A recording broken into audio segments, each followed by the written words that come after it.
See you in Daet, Idring. Sila sa ubang. Beyonce. Oh, wag kang magtago, Federico, ha? See you in Daet.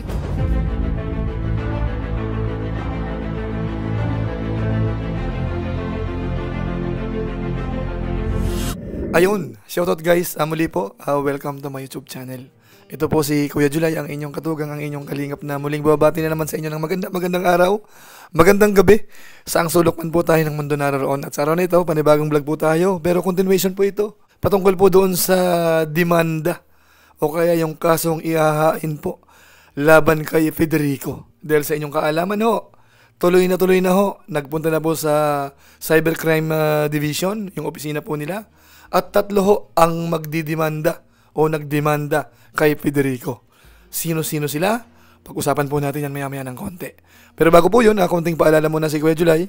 Baka sakaling meron pa po ditong hindi nakasubscribe sa ating YouTube channel, huwag natin kalimutan, Julay Paunil. Tapos pakipindot lang po yung notification bell button para lagi po tayong updated sa aking mga video upload. Tapos meron po tayong Facebook page, Julay Paunil 2.0. Pwede naman ho natin i-follow at po pwede pong i-like. Tapos yung mga kasamaan po natin sa Team Kalingap, pwede po natin suportahan. At lalong-lalo na po, sina Kuya Val Santos Matubang at saka po si Kalingap Rob. Maraming salamat po sa inyong lahat. Ngayon tuloy na po tayo. Pag-usapan na po natin itong update ho dito nga po sa kaso na isasampa po kay Federico ng Team Kalingap. At sa inyong kaalaman ho, marami hong kaso po ang haharapin ni Federico. Dahil po yan sa kanyang pinaggagawa, mga paninirang puri, paninira sa Kalingap, paninira kay Kuya Val Santos Matubang, at kung kani-kanino pa.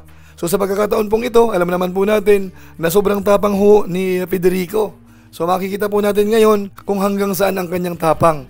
Dahil nakapag-desisyon na po ang Team Kalingap, sina Kuya Val, tatay ni Beyonce, tapos si Beyonce, nasampahan na lang ng kaso ito para daanin po sa legal na proseso.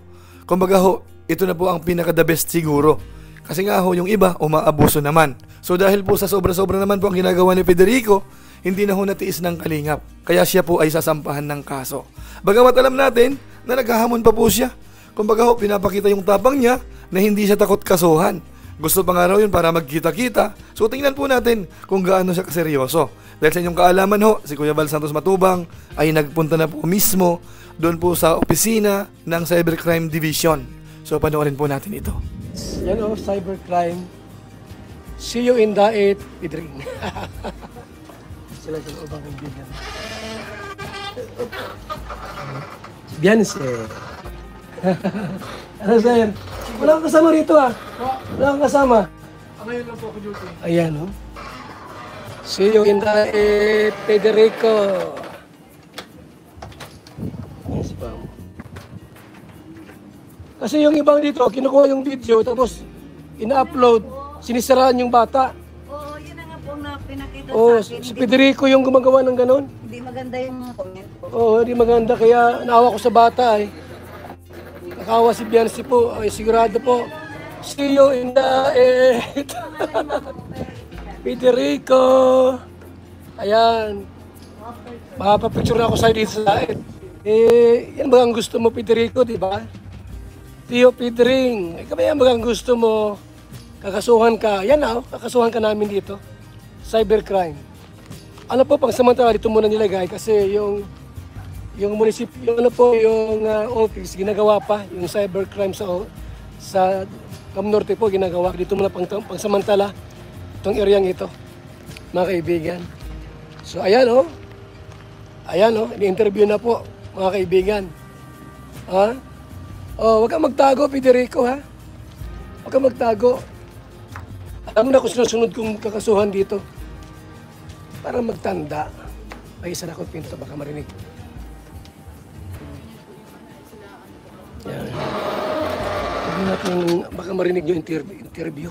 Oh, ilabas niya ang tapang niya dito. Ito na, kinasuhan ko na po. Oh, kinasuhan niya na. Ako ang nagkasikaso dito lahat. Mga kaibigan, may abogado rin kami, 3. Ang Kalingap po, kondisyon may abogado 3. Ngayon, sabi mo matagal pa, hintayin mo kung matagal pa. Hintayin mo kung kailan darating yung love letter. See you in diet. Oh, see you in diet na lang. Ha? See you in diet, Federico. Sabi mo see you in diet na lang. Pirico, Chupaing! Ang bihira. Alam ko na address mo. Oh, see you in diet. See you in diet na lang. See you in diet. See you in diet. Yes. And pasensyahan tayo. Hindi ka... Matapang nga, you know. Ako Paano matapang. ako? Hinibaran ako sa kamera. Ha? Hinibaran niya ako. Yung tutoy, pinagay yung tutoy ko. Hindi maganda yun. Hindi maganda yun. Tapos, ang laki ng tutoy ko doon. Dagdag na yun. Ang bira si... Malaking... Sabi, Ano, kuya? Sabi Santos, ito, tiyuhin ko daw. Oh. Ano kuya? Ang bira yan. 10 sako daw ang pera ng Renas Community at saka... Ay, ilabas nila. Ha? Ilabas nila yung pera nila. Yung 5 ilabas na dito sa daet. Yung 5 sa atin Oo. dalawa yung... Ilabas niya ang pera niya. Ha? Ako man magpapanalo sa kanya. Sabi ni Pedring, ikasuhan niyo ako. Oh, ito na nga. Ito na nga, di ba? Ito na. Ito na. So ayan po, maliwanag po yun ha. Hindi ho yun gawa-gawa. Nagpunta po mismo si Kuya Bal Santos Matubang. Pati po si Dr. Lab nakita po natin doon. Dahil nga po si Dr. Lab ho ay umaalalay dito po kina Beyonce. Kaya yung demanda na ho na yan, kasadong-kasado na yan mga kabayan po natin. Ngayon siyempre ho si Kuya Bal Santos Matubang ay grabe na ho ang kanyang pagpipigil sana. Kasi kawawa naman daw ho yung matanda. Kaso nga lang ho kung ano-anong pinagagawa. Kamukha halimbawa, ininsulto po siya. Yung kanyang utong, yung kanyang tiyan at saka yung kanyang ari ay talagang pinagtawanan ni Federico at ipinahiya si Kuya Bal Santos Matubang. Kaya siguro sa tingin ko, isa yun sa dahilan kung ba't nainis na po si Kuya Bal Santos Matubang. Kaya itinuloy na po ang kaso. Ngayon ang tanong, sino-sino ho ang magsasampa ng kaso? Ito panoorin po natin. So, ginawa ko po yung aking tungkulin bilang leader. So, ayan na ha. Balahura pa more, Federico. Balahura pa more. Pumirma na ako. At ngayong week na ito po ay isang pala yung kaso. 3 tao pong nagkaso. Ako, Beyonce at si Tatay Biran ang nagsampa ng kaso. O, ganun lang. Sa amin po ay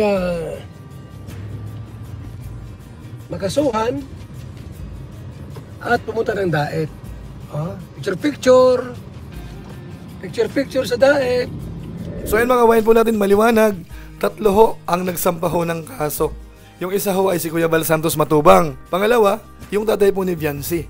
At pangatlo, si Beyonce mga kabayan po natin. Kaya 3 kaso ho ang instant na harapin po ni Federico. At siyempre ho, ang nagli-lead po dyan ay si Kuya Bal Santos Matubang. Kaya sabi niya nga po, bilang leader ng Team Kalingap, ginawa niya na po yung kanyang part. Kaya nga po sabi niya, bago raw sila pupunta sa Davao, talagang aayusin muna itong si isinampang kaso. So yan po ang talagang ginawa ni Kuya Bal Santos Matubang. Ngayon kung sakasakali, si Federico naman ay iiwas-iwas, magtatago-tago. Ang sabi ni Kuya Bal Santos Matubang, ito ho ang mangyayari sa kanya.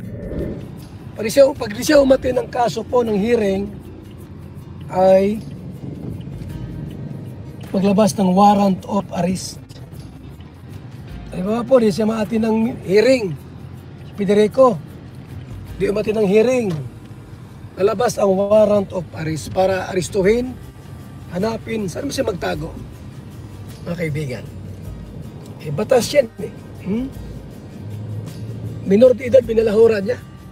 So ayan po, warrant of arrest po kung sakasakaling hindi ho aatin sa hearing o kaya hindi siya magre-response dito sa kasong inihain po ng Team Kalingap. So siguro po masasabi lang po natin dito, dahil matapang naman ho si Federico, harapin niya po yon. Ano mga kabayan natin? At sana ho itong ginagawa ho ng Team Kalingap ay magsilbing aral sa lahat.